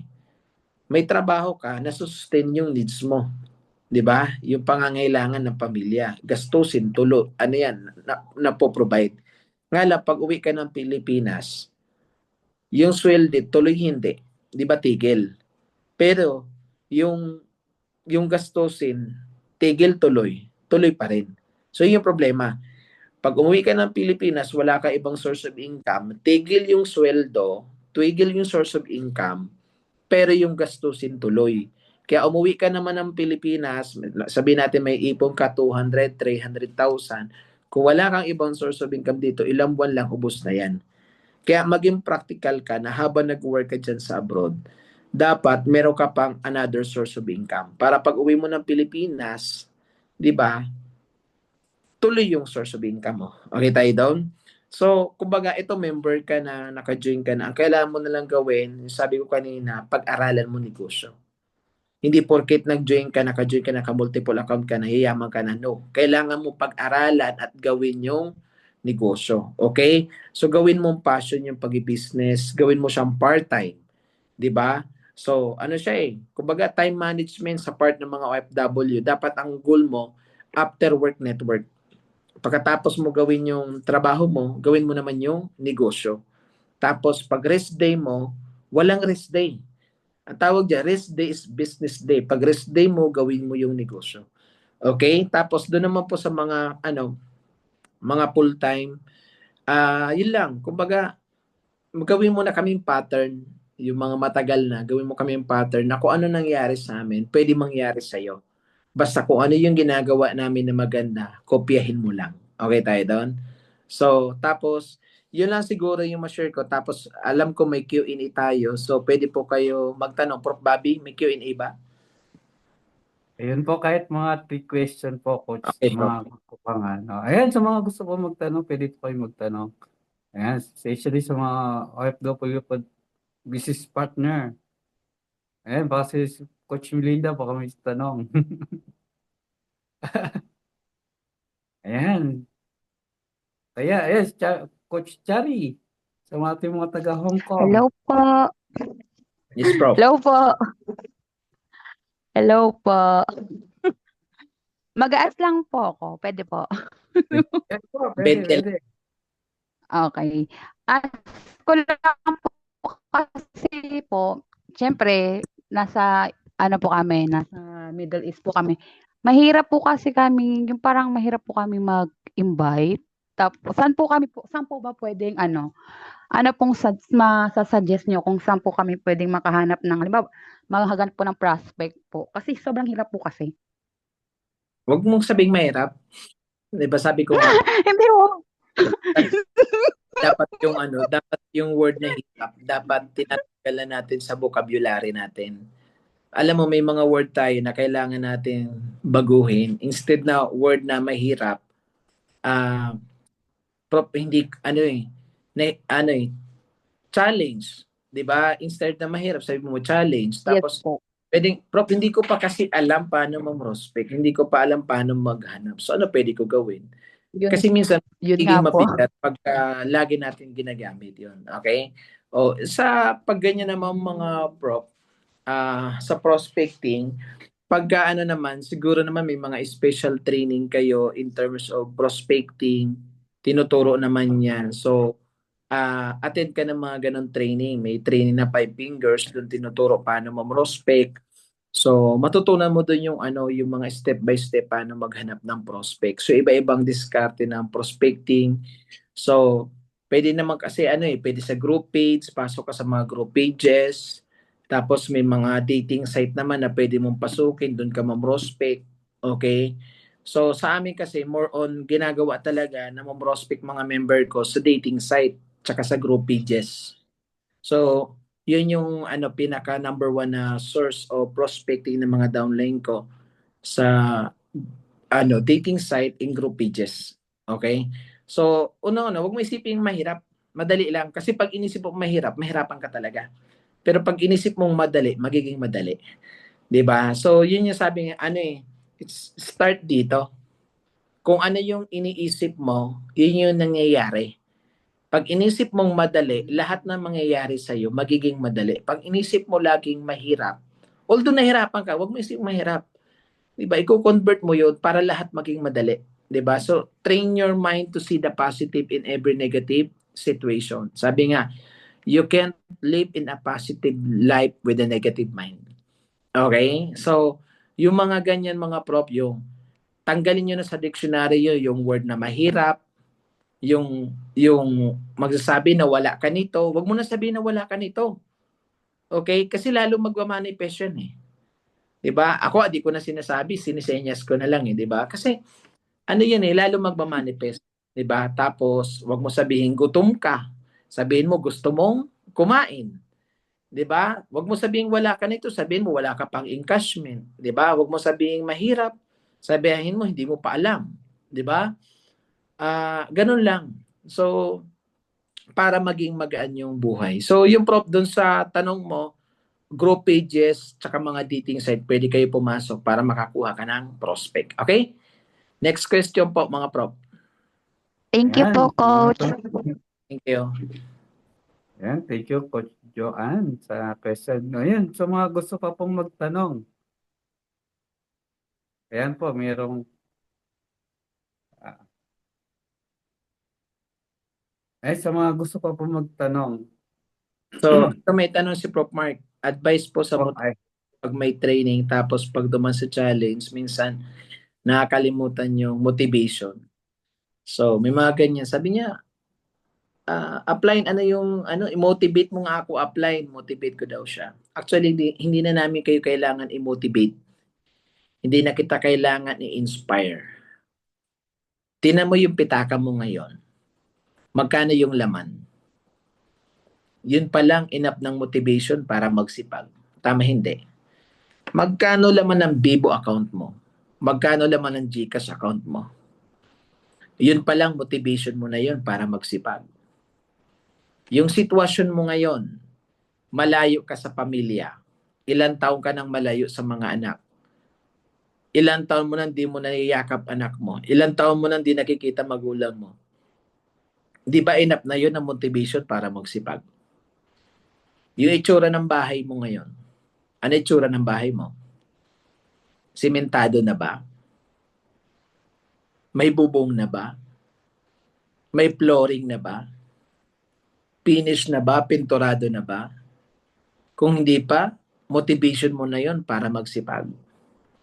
So hindi mo kailangan lagi kumuha ng inspirasyon at motivation sa ibang tao. Tumingin ka lang sa sarili mo. Yun pa lang, motivation mo na yun para magsipag. Okay? Bank account, sarili, sitwasyon ngayon, motivation yun para magsipag. I think yun lang siguro maisasagot ko doon, Prof. Mark. Di ba? Kasi yung iba kasi na-expire yung motivation, di ba? Ngayon, hyper ka ngayon, namomotivate ka, grabe, Prof. Preach. Hindi. Di ba? Inspired ka ngayon, pero mamaya pagtulong mo, negative ka na naman. Kaya nga, ang inspirasyon dapat hindi mo nakikita sa ibang tao. Sa sarili mo. 'Di ba? Hindi ka lang dapat na-inspire dun sa speaker eh. Dapat ma-inspire ka sa sarili mo. Dapat na-inspire ka sa sarili mo, nakikita mo sarili mo someday na nag-drive din ng first car. Nakikita mo din someday sarili mo nakasama mo pamilya mo. Nakikita mo din someday na ikaw naghahatid sundo ng mga anak mo. 'Di ba? Nakikita mo someday na maayos yung bahay mo. Yun dapat inspirasyon mo. 'Di ba? So, mostly kasi ang inspirasyon galing dun sa speaker, sa sharer, no? Gawing inspirasyon yung sarili. 'Di ba? Kung ano yung gusto mo maging, yun dapat yung inspirasyon mo. Kung ano yung mga nasa utak mo na pangarap mo sarili mo, yun dapat inspirasyon mo. Okay? So, yun. Next question po. Last question. Yan. Last question mga Prof. Ayan, meron pa po ba? Ayan. Good evening ko po, Coach Rich. Thank you po sa ano. Ako na lang po magtatanong. Sige. Thank you po sa pag ano. Ayan, advice naman po, Coach, sa mga sa mga members and para na rin po sa lahat yung mga bigla-biglang nagde-decide kapag may mga pinagdadaanan, may mga situation, yung iba, 'di ba, may pinagdaanan lang biglang, ay coach, maghinto na ako. Bakit Yung siyang kaduman? yun po, coach. Para po, advice po para kung, kasi minsan unaware sila kung tama ba yung decision na gagawin nila para hindi po sila magkamali. Yun po, coach. Dami naman kasing dapat daanan. Ba't ka dyan dumaan? Alam mo, ganito yan mga prof. Diba? Dahil may sitwasyon, aalis, magka-quit. Ang tanong kasi dyan, pag umalis ka ba dito, wala ka ng problema. Bakit ang situation lang ba pag nandito ka sa networking? Pag lumabas ka na ng networking, wala ka na bang problema? Alam mo, kahit saan ka pumunta, may problema. Hanggat nabubuhay ka, may problema. Kung gusto mo walang problema, pumunta ka na kay Lord. Ang tanong, kay Lord ka ba kaya pupunta? Diba? Hanggat nabubuhay tayo, may problema. Diba? So, ano lang yan tawag nun Paano mo tingnan yung problema? Problema na kasi, problema mo pa. Alam mo, pag may problema ka, dapat na-excite ka. 'Di ba? Na-excite ka dapat kasi alam mo ang problema nakakatalino. 'Di ba? May problema ka, nag-iisip ka ng solusyon, nagiging wise ka Ang tingin kasi natin sa problema negative 'Di ba?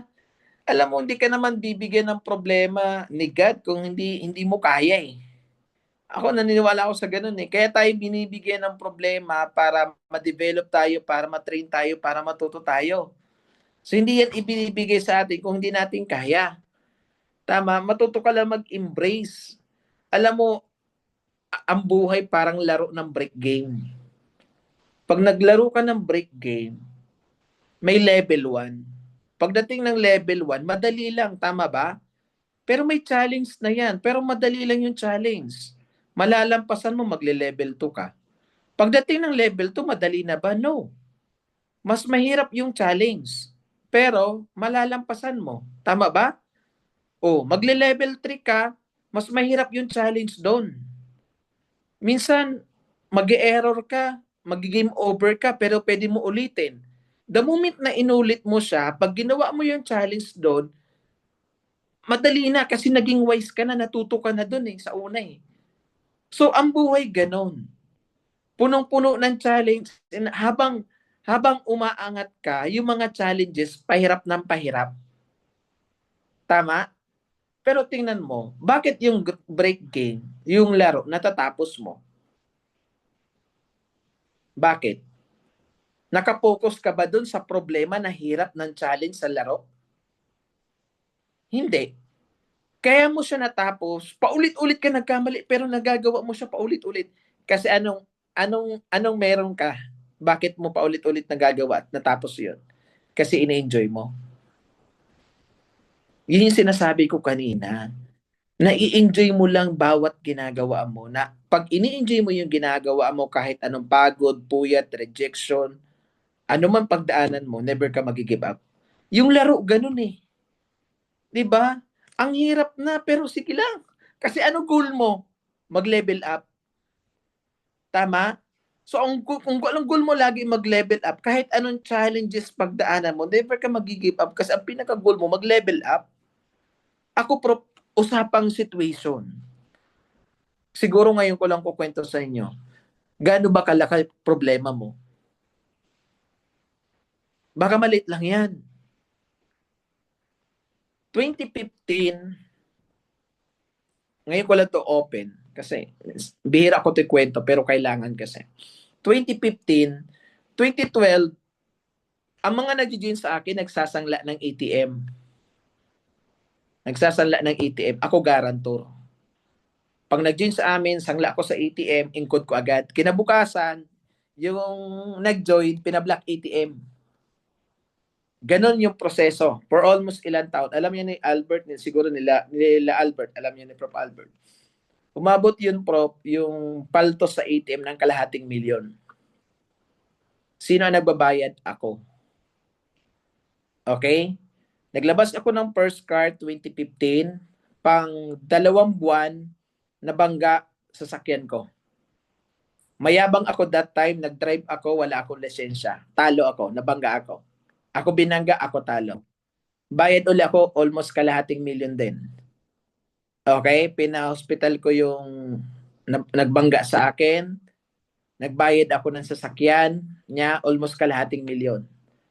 So that time, imagine mo yon, from 2015, may binabayaran akong kalahating milyon sa ATM, kalahating milyon sa sasakyan. So magkano yon? Almost 1 million. Malaki, maliit? Malaki. Nagdi-network ako, makikita mo from 2015 up to 2018, makikita mo nagdi-network ako, masaya. Pero sa likod nun, pag umuwi ako ng bahay, may problema. Umiiyak ako. Di mo maramdaman na may problema Pero grabe challenges pinagdaanan ko. Ang dami kong dahilan para mag-quit. Pero never ako nag-quit. Bakit? Mas madami yung dahilan para tumuloy ako. Kaya ang tanong, gaano ba kalaki problema mo? Imagine nyo po, yung ilang taong kong income sa EC, pinambabayad ko lang yun doon sa bangga sa sasakyan, saka sa ATM.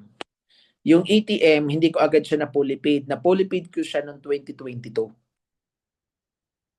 Nagbayad ako ng almost 300,000 pa noong 2022. 'Di ba? So, the rest kasi inuna ko yung sasakyan. So, imagine mo yun. Pero nakaya ko. Totoo. 'Di ba? Kung iba-iba magko-quit na Ulitin ko, madami akong dahilan para mag-quit before, pero hindi ako nag-quit kasi mas madaming dahilan para ako tumuloy. 'Di ba? Yung situation, ano yan, kaya sabi ko nga, alam mo, sa Zoom meeting may nagtanong sa akin. Sabi niya, ano daw yung bagay na parang pinagsisihan ko? Sabi ko, wala. 'di ba? Wala akong pinagsisihan. Sabi ko kung may mga ganun man, may mga nagpaltos sa ATM, nagbayad ako sa ATM, may nabangga ako, hindi ko yung pinagsisihan. Kung ano man yung mga situation na pinagdaanan ko, grateful ako doon. Kasi kung di dahil doon sa mga situation na pinagdaanan ko, walang rich belga sa harap nyo ngayon.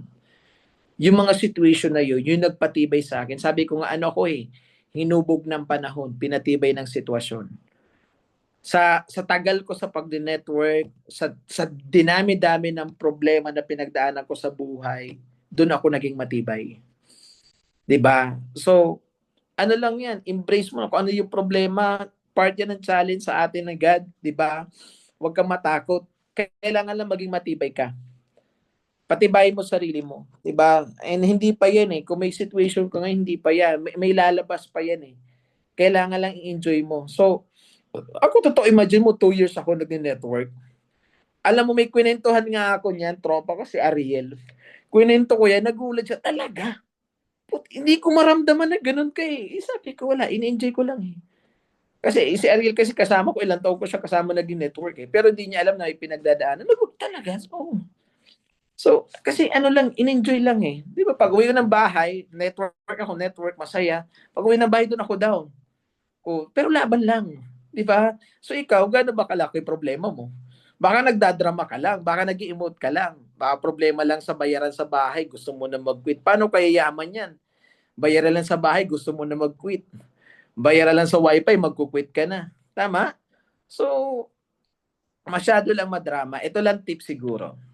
Pag may situation ka, ito yung gagawin mo. Number 1, dapat positibo ka. Okay, mas bibigat ang sitwasyon pag masyado kang negatibo mag-isip. Okay? Sabi ko nga, train your mind to see the positive in every negative situation. Okay? You can't live in a positive life with a negative mind. Pangalawa, pag may situation ka, mas kailangan mo magsipag. Lalo bibigat ang sitwasyon pag sinabayan mo ng katamaran. Okay? Ang tamad magugutom, ang masipag yayaman. 'Di ba? Iyan yung parang wisdom na binibitawan sa akin ni Prof. Lincoln before na hanggang ngayon, ibinabato ko rin every time na mag-meeting. Ang tamad magugutom, ang masipag yayaman. 'Di ba? Kasi may problema ka na tapos tatamad-tamad ka pa. Ano 'yun? 'Di ba? Pangatlo, ito yung pinaka-importante. Pag may situation, huwag ka magdrama. Mas bumibigat ang problema pag sinabayan mo ng drama. Okay? Walang drama sa buhay. 'Di ba? Kami nga, pag lumapit ka sa mga mentor tapos, bro, may problema ako. Wala, iiwanan ka 'Di ba? Pero pag lumapit ka sa mentor, may situation, prof, may situation ako, ganito, okay. Walang drama, pero imagine mo lalapit ka sa mentor, bro, may problema po ako, ganito. Iwanan ka nun. 'Di ba? Gawin mo maging magian. Walang drama. Ako, ganun lang lagi ko tinuturo sa leader ko pag may mga situation. Yung tatlo na yun. Maging positibo ka, walang drama, magsipag ka. Tama? So, accept mo na. Alam mo, ano yan pag may problema ka, hindi ka na mag-i-emote, hindi ka na magdadrama. Pag na-accept mo na yung problema, part talaga ng buhay. 'Di ba? Totoo yan Normal yan sa buhay ng tao na may problema. Sabi ko, kung ayaw mo ng problema, magpakamatay ka na. Wala nang problema nun. Tama. Pero hanggat nabubuhay tayo, part yan. 'Di ba? Kailangan mo lang siya embrace. 'Di ba?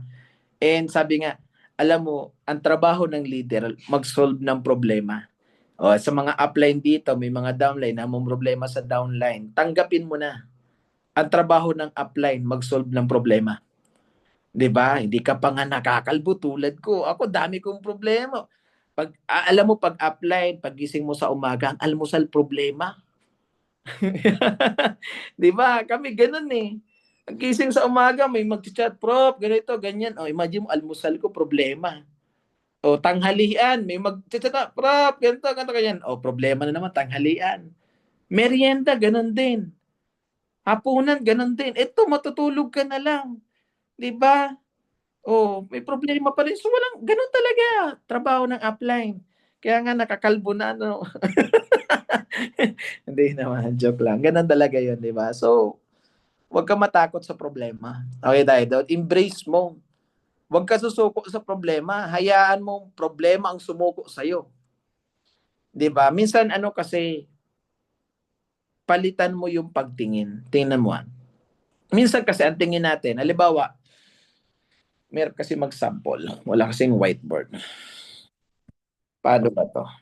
Okay. Mahirap mag-sample. Halimbawa, itong isa na to, ito ikaw. Itong isa naman, ito yung ano mo, ito yung problema. Tapos itong isa, ito yung pangarap. So, ikaw to, problema, pangarap. Nakita niyo, magkasunod. So, minsan, ang tingin kasi natin, ito di ba problema nasa gitna? So, imagine mo na lang na mas malaki yung nasa gitna. Ito yung problema. Ngayon, ikaw to. So, alin mas nakikita mo? Yung problema, yung pangarap. Yung problema, kasi nakita mo mas malaki. Kasi 'di ba nasa pandalawa yung problema, pangatlo yung pangarap. So kung ang tingin mo mas malaki yung problema, yung pangarap, di mo na nakikita. Tama? Ngayon, baguhin mo yung pagtingin. Same position, nandito ka, sa gitna yung problema, pangatlo yung pangarap. Pero mas malaki yung pangarap. So tingnan mo na mas malaki yung pangarap mo kaysa problema mo. Ganun dapat. So baguhin mo yung pagtingin. Nasabihin mo, problema ka lang, si Charito. 'Di ba? Dapat ganun. Problema ka lang, si Heidi to. Dapat ganun naman yung setting mo.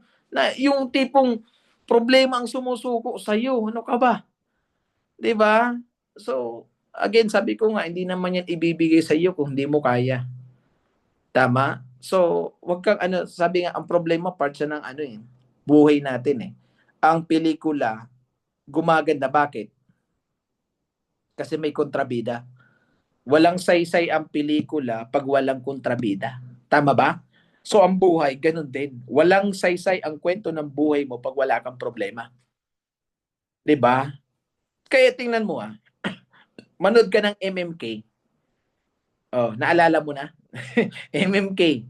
Manood ka ng MMK. Sabi natin yung MMK, nag-run siya ng 1 hour. Yung first 55 minutes, ano yung pinapakita?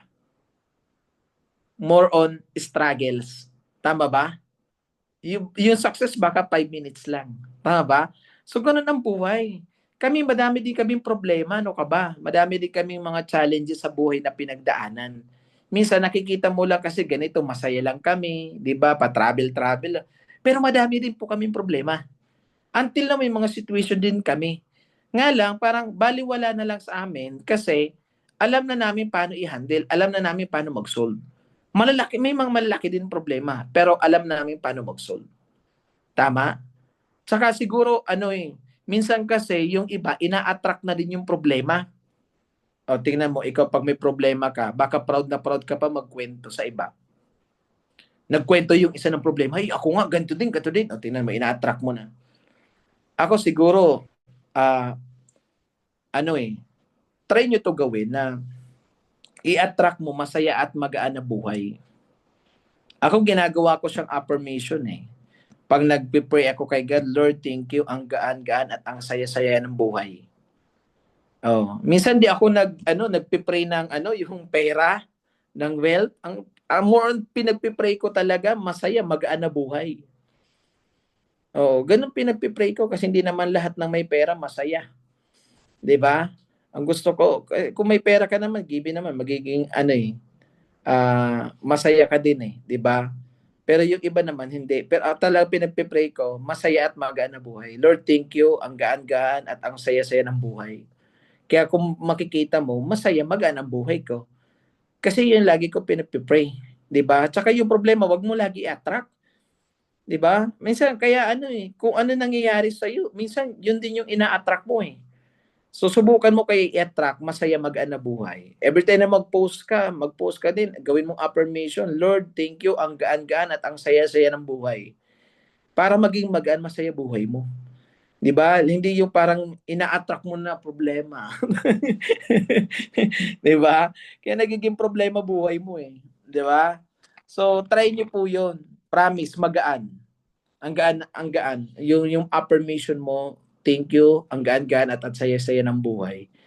'Di ba? So naririnig ko 'yan kay naririnig ko 'yan before kay kay Prof New Day. 'Di ba? Yung affirmation niya, ang gaan-gaan ng buhay. Siguro narinig niya sa mga full-time. Ako dinagdagan ko, ang gaan-gaan at ang saya-saya ng buhay. 'Di ba? Minsan makita mo 'yan sa mga post ko. So, masarap na ganun. Basta acceptance lang na yung problema part siya ng buhay. Tsaka, wag kang magko-quit dahil lang sa problema. 'Di ba? So, sabi nga, i-enumerate mo yung problema 1 to 10. Ano yung pinaka main cause? Pera. Ngayon, kung ang problema pera, ano solution sa pera? Pera din. 'Di ba? So, kailangan mo magsipag na magsipag. Okay tayo doon? Iba kasi ganun talaga, nagko-quit dahil may problema daw dito. Bakit pag umalis ka dito, masosolve ba? Hindi naman eh. Tama, totoo yun na maybe 98% ng problema natin, nasosolve nito. Totoo yun. May health problem ka, ano solution? Pera. Tama? Kahit nga love life, kaya masolve nito. Tama? So, ito pinaka-solusyon. Kaya kailangan mo magsipag. 'Di ba? So, hindi naman natin sinasamba yung pera. Pero the moment na wala kang pera, everything stop. Pag wala kang pera, titigil yung daloy ng tubig sa gripo mo. Pag wala kang pera, titigil yung supply ng pagkain sa rep mo. 'Di ba? Pag wala kang pera, titigil yung supply ng kuryente sa bahay mo. 'Di ba? Pag wala kang pera, pwedeng mahal mo sa buhay mo, wala. 'Di ba? So hindi natin sinasamba pera, pero iba pag may pera ka. Tama? Kaya kung may problema ka, 'di ba, magsipag na magsipag ka. Kasi pag meron ka nito, solve 'yan. 'Di ba? So hindi reason, hindi yung mag-quit, 'di ba? So mas kailangan mo magsipag. Okay?